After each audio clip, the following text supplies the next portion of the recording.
When did everyone in class have to save the teacher? Mrs. Sandoval walked into class carrying an empty pickle jar and placed it on her desk. We need to get this filled up with $1,000 by the end of the week. Before we could ask why, she explained that her 6-year-old son Darian was in the hospital with a serious condition and needed to stay there for specialized treatment.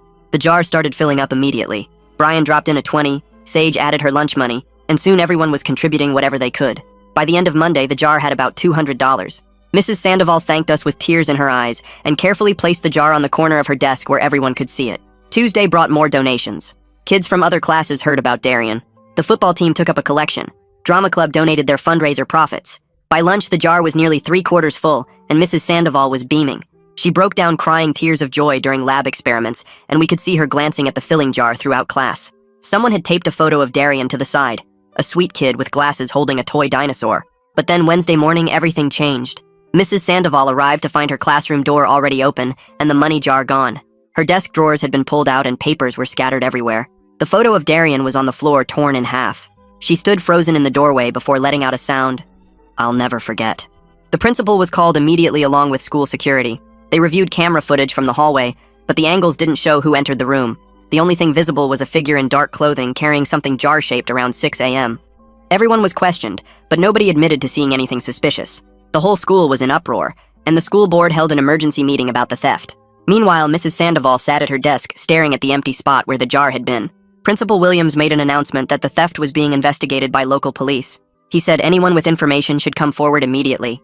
He also said the school would try its best to reimburse the stolen money from emergency funds so Darian could still get treatment. But bureaucracy moved slowly, and forms needed approval from the district office. Thursday passed with no leads on the thief. Mrs. Sandoval barely taught, just went through the motions while obviously devastated. We tried to restart collections, but the principal said no more money jars for liability reasons.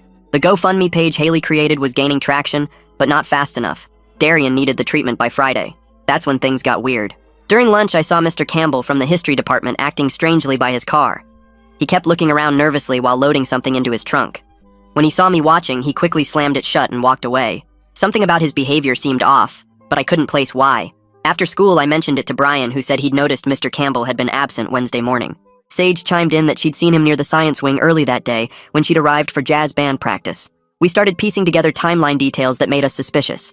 Mr. Campbell's classroom was right down the hall from Mrs. Sandoval's. We decided to do our own investigation since the official one was going nowhere. Haley distracted Mr. Campbell with questions about his class, while Brian and I snuck into his room. We didn't find anything obvious, but Sage noticed his trash can had glass fragments at the bottom.